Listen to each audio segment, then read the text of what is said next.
Welcome to Talking Fraud, a podcast series by MIAA, providing you with informal insights on all things fraud. This podcast was recorded in April 2023, and all information within the podcast was correct at the time of recording. Episode 4, Social Engineering. Hello and welcome back to another episode of Talking Fraud, MIA's Anti-Fraud Services podcast. And in this long-awaited episode, we're going to be talking around fraud and social engineering, or the art of manipulating people into doing things they wouldn't otherwise do. But before we get into the detail of today's topic, some quick introductions from around the table. Hello, everyone. Nice to be here again on the MIA Talking Fraud podcast. I'm Daryl Davis, MIA's Head of Anti-Fraud. I'm Claire Smallman, Senior Anti-Fraud Manager for MIAA, focusing on investigations. And I'm Kevin Howells, Anti-Fraud Manager, focusing on proactive services. And I'm your host today, Paul Bell, Senior Anti-Fraud Manager. So I'm going to hand you over to Kevin, who is going to do some introductory comments and some background information, and then we'll get into a discussion around the use of social engineering in cyber-enabled fraud. So, Kevin, tell us what you know. Okay, thank you, Paul. So social engineering is manipulating people to do things they wouldn't normally do, or things that are not in their best interests. Now, I was watching Netflix last night and I was watching The Night Agent, and there was some social engineering involved on that. And it was where it's a spy thriller, and I've not watched to the end, so I don't know whether it's good, but there were some assassins in it and they needed to get into a property. So they stole a baby, put a baby in a papoose in front of one of them, stood outside a property until the owner came out and pretended that they used to live there. And the owner had a chat, and the owner said, "Oh, do you want to come inside?" And they went inside, and the assassins needed to get something from the property. And as soon as they did, they then killed the person. So they've got access to their house via the use of social engineering. So there's an example. So social engineering in the NHS and the sort of the topic we're talking about really here is where it's used in cyber-enabled mandate frauds. So an example is where whale phishing. So whale phishing is where a fraudster pretends to be someone senior within an organisation, and they send an email that's purportedly from a personal email, so rather not their trust email, not their ICB email, not their NHS email. And they are sending an email to normally a junior member of staff saying, "Can you change this bank account, or can you make this payment, can you pay this invoice?" And the person, normally a junior member of staff, is worried that they need to do the right thing because it's a chief executive, and they don't want to upset them, so they're scared of asking questions. The fraudsters have basically social engineered them into a situation where they're too afraid to ask questions, and they make the bank mandate change, and the supplier doesn't get their next payment, and the fraudster gets it instead. So it's using trickery or deception for the purpose of information gathering, for fraud, for gaining access to computer systems. There are a number of techniques. Should we go with techniques, or do you want more? Well, yeah, I think it might be useful just to sort of run through what are some of the hallmarks that you might see. The things like it puts you under pressure normally. You've got to act quite quickly. So one of the methods is using trying to create a sense of urgency. So you'll get an email from what you think is a supplier or what you think is someone senior within the organisation, and you feel pressured to make the change or do what you're being asked because of a sense of urgency. So we need to make this change or people won't get their salaries at the end of the month, for example, would be putting pressure on someone to do something. Or if we don't get this information, we won't be able to put a bid in and we won't win this contract. So putting pressure on somebody to do something quickly and then not thinking properly. A few years ago in the NHS, a lot of staff got caught out by fraudsters, and the fraudster sent thousands and thousands of emails to people within the NHS, and the email said, "You're going to get a 12% pay rise, but we've left it late in the month, so can you quickly go on the ESR system and check your details are correct?" And the fraudsters had created a fake ESR system. So all the fraudsters wanted the person to do was click on the link, put their username and password in, and then the fraudsters were harvesting that information to use for their own purposes, to go in the real ESR system, change bank account details and get people's salaries. So the urgency there was, you're getting this great pay rise, but only if you check the ESR system. So people who've worked in the NHS and who are thinking clearly and don't get caught out by this urgency would think that's not how you get pay rises in the NHS. Or in the amount of pay rise. Yeah, and it's a great amount, and I didn't know we were getting a pay rise. I've not seen anything in the media. So that all those people didn't get caught out, but a small proportion of people, and if you send it out to 1 million people and only 5,000 people do it, that's a small percentage, but that's still 5,000 salaries, and that's essentially what happened.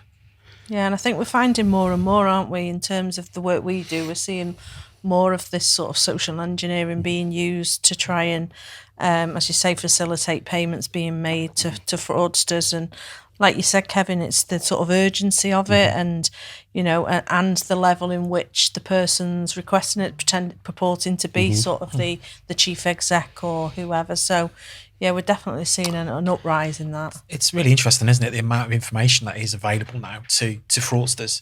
So very often, we see examples of individuals' identities being taken and being used to perpetrate some of these frauds, because people put a lot of information on social media, and I suppose in the interests of transparency and accountability, lots of organisations publish lots of documents, lots of information about who their key suppliers are, who the chief executive is, who the CFO is. There's scanned signatures that are available online as well. So there's a whole host of information that fraudsters can potentially use to then try and influence an individual within an organisation to act in a particular way. I remember a case that I was involved with some time ago now, which related to a bank mandate fraud, where essentially the fraudster was pretending to be a representative from a supplier, and they used the name of an actual employee who worked within the accounts payable function of that supplier. And all that information was actually genuine because the real employee had put all this information on the LinkedIn website. So information about the company they worked for, what their role was, their job title, it was all there, their name.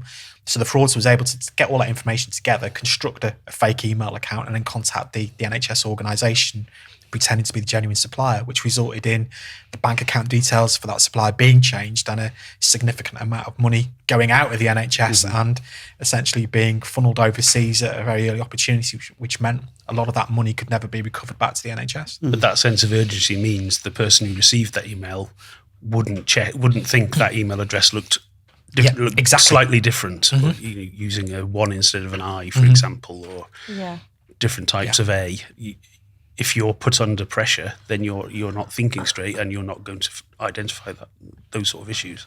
Exactly, and that kind of situation you described earlier on about where it's a very senior person making that request again, and the urgency of it and the seniority of the individual potentially involved, it forces people or makes them act in a way perhaps they wouldn't normally do, and they just respond to that, don't they? Before you know it, as soon as those transactions are made, the money's virtually gone straight away, isn't it? Because the gangs are very keen to move it out of the UK overseas, because the chances then of recovery go down quite considerably. It's not a particularly new phenomenon, though. I mean, social engineering, has always been one of the cornerstones to commit fraud forever.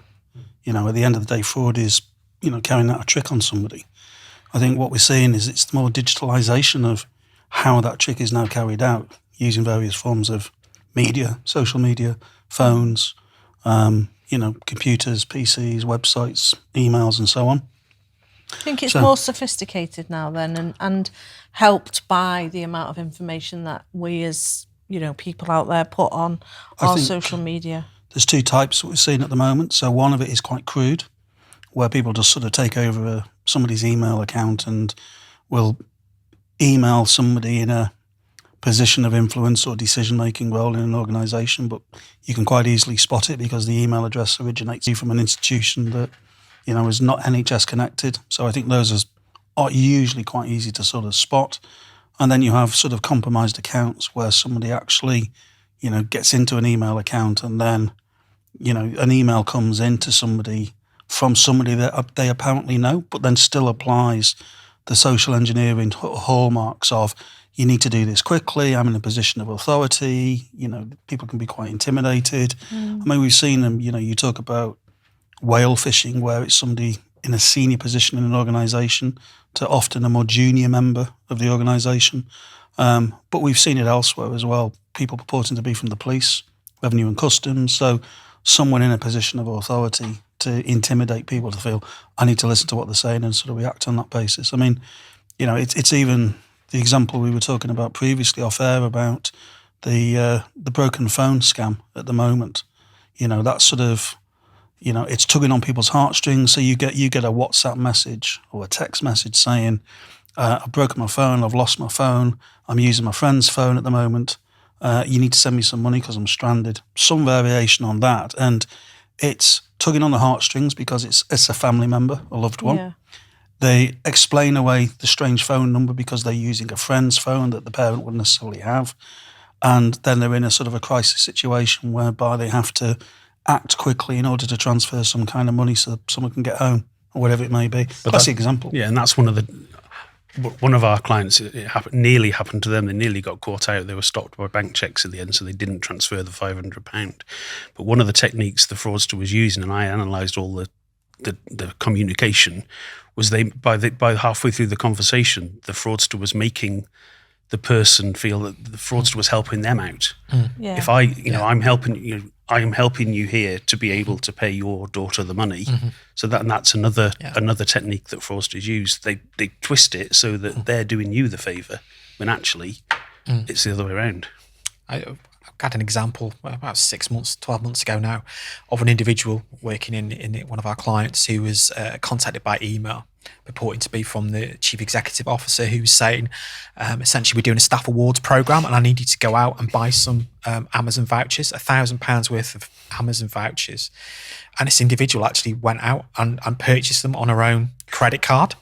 Then responded to the email when she thought she was talking to the chief exec, was actually talking to the fraudster. And the fraudster then said, can you rub off all the information on the back of the cards and send me through the codes, which meant they could put them into the Amazon account and access the funds. And she did that. And then obviously then was chasing up payment for the money that she'd spent. And people saying, well, we don't know anything about this, what are you talking about? And obviously then she'd been the victim of fraud. But it just shows how, individuals can be duped and pressurised into doing things that they perhaps normally wouldn't. Intimidation is another technique that's used by people who are using social engineering. If you don't do this, I'll tell your line manager. If you don't do this, there's going to be consequences for your organisation. Yeah, and that's it. I mean, we have examples recently of, bank mandate that has been, successfully obtained through the social engineering route within the NHS and, currently under investigation. And I think one of the things as well is to act fast. So when it's been identified that it has happened, for whatever reason that it's got through the sort of the loopholes, is to try and act fast to get some of that money back straight away. And there's been some success in that recently, where money has come back into the NHS quickly. Not all of it, but some of it. Individuals have been arrested. But yeah, we're on a weekly basis. We're getting some form of reports of either unsuccessful attempts or few. I think they're getting fewer now, don't you, in terms of successful attempts? Yeah, and I think we can come on to in a few minutes in terms of talking about what's the strategy to tackle social engineering related frauds in terms of what our organisation's doing, what advice and guidance are we offering to clients to help them tackle this. So we can talk about that in a few minutes as well, really. But yeah, I would have said the less successful, but they're still quite significant in terms of the attempts or the unsuccessful. Because technically, even if you don't respond to a mandate type fraud, so maybe we just need to sort of make it clear for those listening, what is a mandate fraud? Basically, it's an account takeover where you trick somebody, whether it's your personal bank account or whether it's a corporate organisational bank account, where the fraudsters trick you into changing payment details to divert payments or salaries into an account controlled by the fraudster, not the genuine account. That's fundamentally what we're talking about. And the social engineering aspect is the mechanism, the tool that is used in order to convince people to change those details, or not, as the case may be. So two very similar organisations that we know of, one received a mandate fraud and didn't change the details. They spotted it for what it was. Another organisation had a series of controls in place, but due to an element of social engineering, did react to it at short notice, and that one was successful. But as Claire said, there's an element of recovery going on, so you need to react to that. And I think there's a very good website that people can look at called Take 5, and that's the advice that we would give to anybody. If you are feeling pressured or targeted by something that doesn't feel right to you, or something that's too good to be true, it normally is, so just take time and take 5 minutes and just simply say, I want to have a think about this, I want to speak to colleagues, I want to take 5 and basically think about it before I react. Don't feel pressured to respond straight away. And we're seeing phone calls as well. It isn't just on text or WhatsApp or emails. They can be quite audacious and actually phone you up. And I think as well, just ensuring that, if you do get something in and it's, seen as suspicious and you're not quite sure, don't respond to the email that's come in on, or the phone number.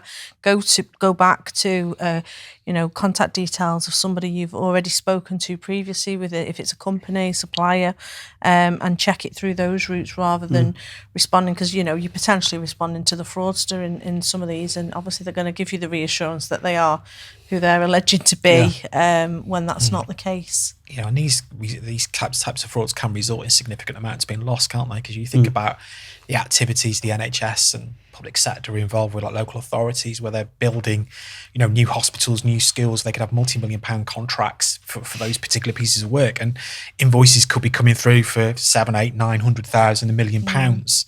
So if you change that one bank account detail, you only get one invoice through. Like in the example I was given earlier, that was the best part of £1 million that went out on one invoice. So it's high reward for the fraudsters. And like you were saying earlier, Kevin, if you get 5,000 out of a few million people responding to an email to change salary details, and that can have quite considerable financial value, can't it? So you can see why fraudsters are kind of using this kind of modus operandi and increasingly using it as it's a way of... It's also remote as well. There's no up close and personal interaction. It's not like the old sort of con man trick where you're face to face with the individual.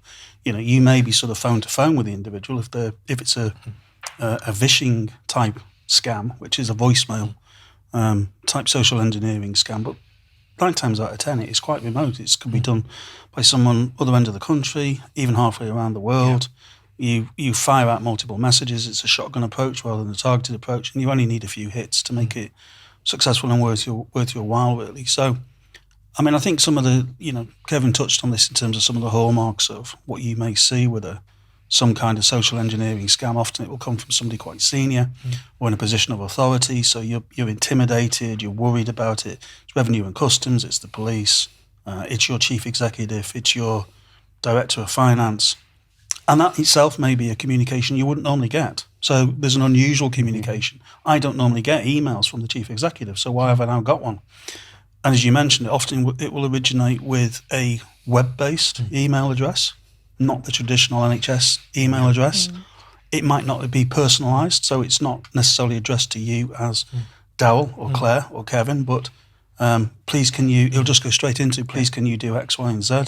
And sometimes there's sort of spellings as well, isn't it? Spelling they're as well, because they're often they're cut and paste messages, and there'll be a spelling mistake, and it might very well be that English isn't the first language of the fraudster because of where they originate from. Timestamps is another thing as well. Sometimes the timestamps are not in sync; they're not realistic. Even allowing for some variation of someone's PC is not changed or updated itself because of the time zone difference or daylight saving hours or whatever it might be, and it might actually be a hallmark that's originated elsewhere in the world.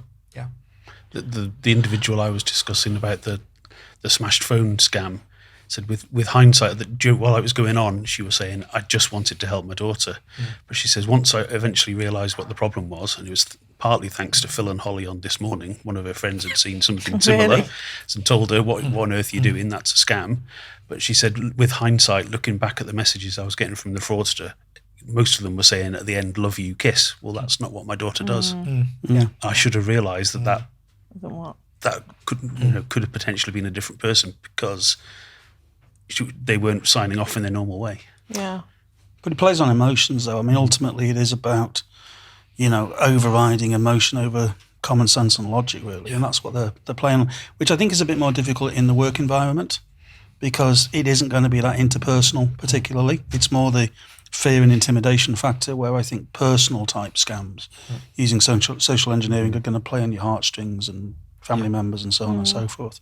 So what are we seeing in place at the moment with our clients that helps combat and prevent this kind of fraud? What are the sort of the controls and characteristics that we're seeing putting in place? MIAA, we've done the bank mandate resource pack that, you know, information's come through from the NHS Counter Fraud Authority, and we've added to that in terms of, you know, advising our clients of what they need to be doing in their organisations. And I certainly know in my organisations, you know, it is a hot topic, and they are certainly more aware of it now and more in tune with what they need to do. But that doesn't mean to say, you know, one can't slip through the net. I think the thing is, you can have all the processes and procedures in place, and you can do all the awareness, and all of that is valuable. But at some level, as with most fraud, you're reliant on an individual following those processes and not cutting corners and not ignoring things that seem a bit odd. You know, we have seen frauds occur where you could go in and say, yeah, the system's fantastic, but an individual has not done what's expected of them, and therefore that's resulted in the fraud actually occurring. So there has to be a level of, I suppose, personal responsibility and accountability within that. Yeah, and there's never going to be 100% assurance that you can prevent every kind of fraud occurring. Otherwise, you know, we'd be out of a job, and we haven't been. So I think the three sort of elements of what we're seeing is awareness raising, and we do a lot of that in terms of, you know, letting people know of how the scams are taking place, what are the hallmarks, what are the characteristics to look out for, just training people who are in the front line, often in a finance function. So, you know, if that's something that you're particularly interested in and you haven't had that training, then get in touch with your anti-fraud specialist at your organisation. That's certainly something we can do. I think having an array of good financial controls in place in terms of how do you actually process any account changes, be they personal bank account changes or corporate account changes for suppliers and providers. You know, your organisation should have quite a robust set of procedures in place. So, you know, make sure you follow those procedures. If there are staff that are likely to be targeted, so we were talking about junior staff often being targeted by a whale phishing email from somebody quite senior. Fraudsters will, you know, potentially target people on a Friday afternoon when people have finished early, maybe during the holiday season when some of the key staff have gone off. Maybe there's no sort of second person that you can bounce a question off. Does this look okay to you? And then therefore something gets processed or actioned. 9 times out of 10, somebody relatively junior isn't going to be in a position to change account details. There's second tier level verifications that are required. But I think the other thing as well is really about reporting it. So if you are a victim of a mandate fraud or some form of social engineering attack, report it, even if it's not been successful, because it's all intelligence and we can feed account details, email addresses, IP addresses back into the NHS Counter Fraud function. They can work with other third parties, the police, National Cybersecurity Centre, and some of these accounts and email addresses and IP addresses can get closed down. So I think, you know, it's about reporting it, whether if it's an NHS Counter Fraud issue, report it to us, as your anti-fraud specialist, or NHS Counter Fraud Authority. If it's you in your personal life, report it to Action Fraud, you know, because it will get reported. It does form intelligence, and then, you know, consequences can sort of take place. And in some instances, you can get some recovery as well, potentially. Exactly. Time is of the essence, isn't it, in these kind of frauds in terms of reporting it?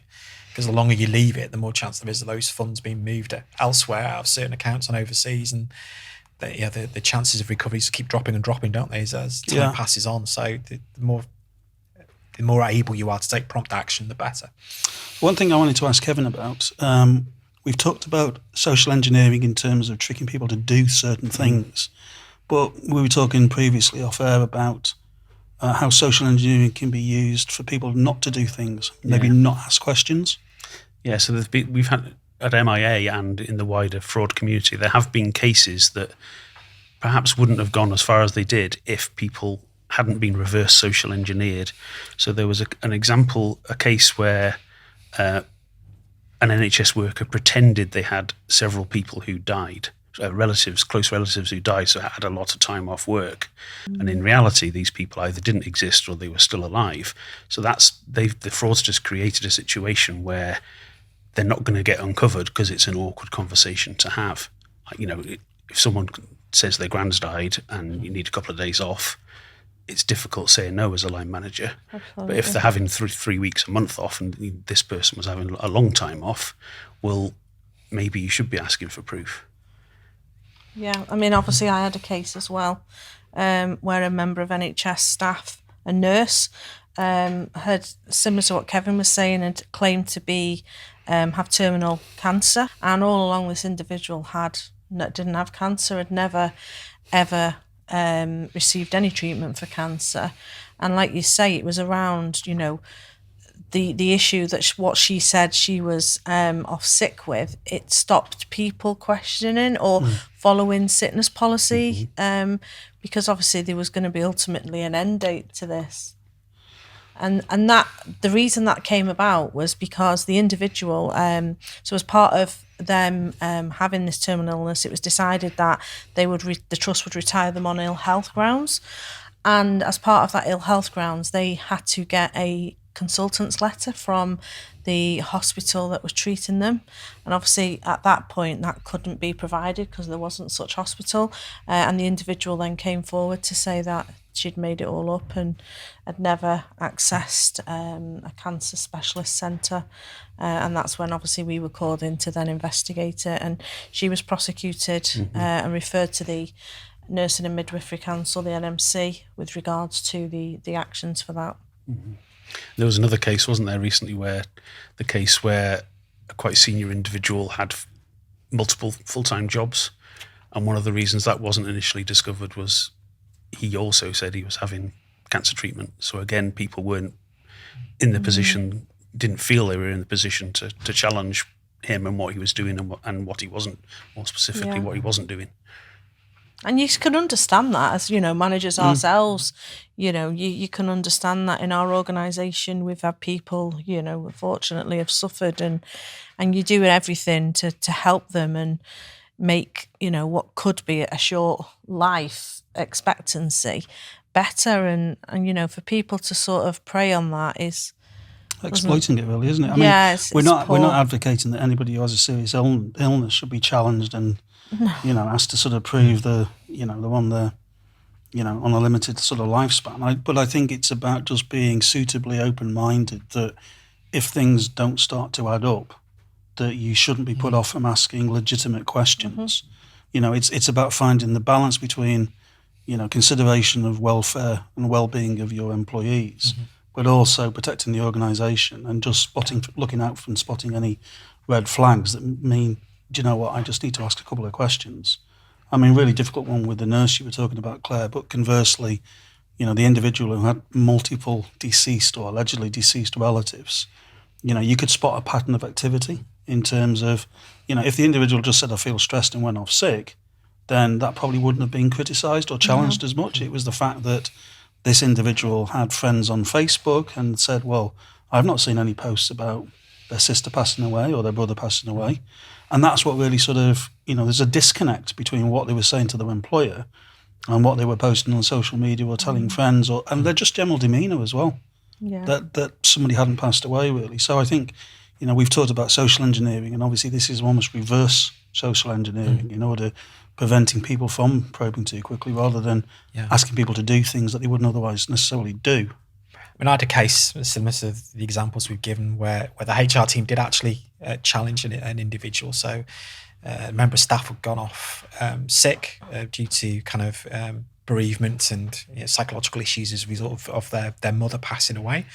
And HR, being obviously in line management, have been very supportive of this individual whilst they've been off, but they received an anonymous letter saying that essentially this lady's mother had actually been seen in the local Asda looking after her grandchildren.